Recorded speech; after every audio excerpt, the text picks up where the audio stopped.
Hi നമസ്കാരം. നമ്മുടെ sports Keralam ചാനലിലേക്ക് ഒരിക്കൽ കൂടി സ്വാഗതം. ഇന്ന് നവംബർ 12, 2024 നമ്മുടെ ക്രിക്കറ്റ് അപ്ഡേറ്റിനെ കുറിച്ചാണ്. നമുക്കറിയാം ഇന്ത്യയെ സംബന്ധിച്ചോളം ഇന്നൊന്നും പ്രധാനപ്പെട്ട ക്രിക്കറ്റ് മത്സരങ്ങളൊന്നും ഇല്ല. ഇന്ത്യയും ദക്ഷിണാഫ്രിക്കയും തമ്മിലുള്ള 3-ാം T20 മത്സരം നാളെ ദക്ഷിണാഫ്രിക്കയിൽ വെച്ച് നടക്കും. അതേപോലെ കേരളവും ഹരിയാനയും തമ്മിലുള്ള രഞ്ജി ട്രോഫി മത്സരവും നാളെ ഹരിയാനയിൽ വെച്ച് നടക്കും. കേരളത്തിൻ്റെ ഗ്രൂപ്പിൽ ഹരിയാന 1-ാം സ്ഥാനത്തും കേരളം 2-ാം സ്ഥാനത്തുമാണ്. അപ്പോൾ ഹരിയാനയെ മറികടന്നാൽ മാത്രമേ കേരളത്തിന് മുന്നോട്ടുള്ള യാത്ര സുഗമമാവുകയുള്ളൂ. ഈ ആഴ്ച നടന്ന പ്രധാന T20 പരമ്പരകൾ ഒന്ന്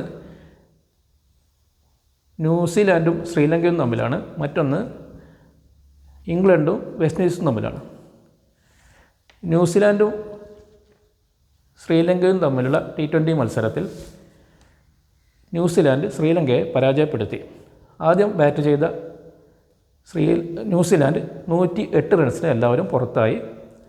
ശ്രീലങ്കയ്ക്ക് വേണ്ടി ഹസരംഗ 4 വിക്കറ്റ് വീഴ്ത്തി. തുടർന്ന് ബാറ്റിംഗ് ആരംഭിച്ച ശ്രീലങ്ക 103 റൺസിന് എല്ലാവരും പുറത്തായി. ന്യൂസിലാൻഡിന് വേണ്ടി ബ്രെൻ ഫിലിപ്സും ലോക്കി ഫെർഗൂസനും 3 വിക്കറ്റ് വീതം വീഴ്ത്തി. മറ്റൊരു പ്രധാന T20 മത്സരത്തിൽ ഇംഗ്ലണ്ട് വെസ്റ്റ് ഇൻഡീസിനെ പരാജയപ്പെടുത്തി. രണ്ട് ടീമിനു വേണ്ടിയും മികച്ച പ്രകടനം നടത്തിയത് കഴിഞ്ഞ വർഷത്തെ Rajasthan Royals IPL Rajasthan Royals താരങ്ങളാണ്. വെസ്റ്റ് ഇൻഡീസിന് വേണ്ടി റോമൻ പവലും ഇംഗ്ലണ്ടിന് വേണ്ടി ഓപ്പണർ ജോസ് ബട്ട്ലറും മികച്ച പ്രകടനം നടത്തി. ജോസ് ബട്ട്ലർ 45 ബോളിൽ 83 റൺസ് എടുത്താണ് ഇംഗ്ലണ്ടിനെ വിജയത്തിലെത്തിച്ചത്. രണ്ടുപേരെയും രാജസ്ഥാൻ റോയൽസ് ഇപ്രാവശ്യം നിലനിർത്തിയിട്ടില്ല.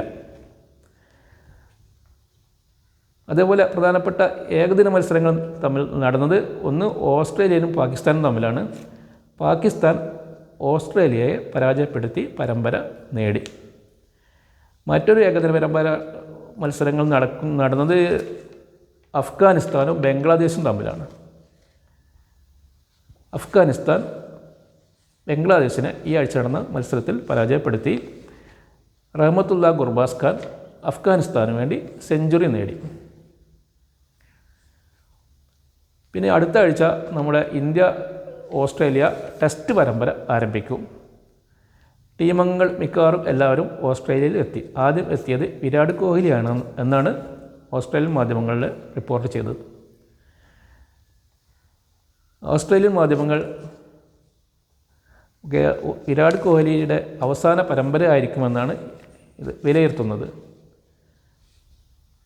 36 വയസ്സുള്ള വിരാട് കോഹ്ലി ഈ വർഷം നടന്ന 19 ഇന്നിങ്സുകളിൽ നിന്നായി 488 റൺസ് മാത്രമേ എടുത്തിട്ടുള്ളൂ. അതുകൊണ്ട് തന്നെ ഈ പരമ്പര അദ്ദേഹത്തിന് പരമ്പരയിൽ തിളങ്ങാനായില്ലെങ്കിൽ അദ്ദേഹം വിരമിക്കുമെന്നാണ് ഓസ്ട്രേലിയൻ മാധ്യമങ്ങളായ ഹെറാൾഡ് സൺ തുടങ്ങിയ പത്രങ്ങളൊക്കെ പറയുന്നത്. അതേസമയം 2012 മുതൽ വിരാട് കോഹ്ലി ഓസ്ട്രേലിയയിൽ പര്യടനം നടത്തുന്നുണ്ട്. 2012 ആദ്യ പര്യടനത്തിൽ തന്നെ അദ്ദേഹം സെഞ്ചുറികളും റൺസുകളും ഒക്കെ വാരിക്കൂട്ടിയിട്ടുണ്ട്. തുടർന്നുള്ള എല്ലാ പരമ്പരകളിലും ഏറ്റവും മികച്ച പ്രകടനം നടത്തിയ ഇന്ത്യൻ ബാറ്റ്സ്മാൻ വിരാട് കോഹ്ലി തന്നെ ആയിരുന്നു. അപ്പോൾ ഇത്രയ്ക്കാണ് ഇന്നത്തെ ക്രിക്കറ്റ് അപ്ഡേറ്റ് ഉള്ളത്. അടുത്ത അപ്ഡേറ്റ് ആയിട്ട് വരുന്നവരെ നമസ്കാരം. Thank you.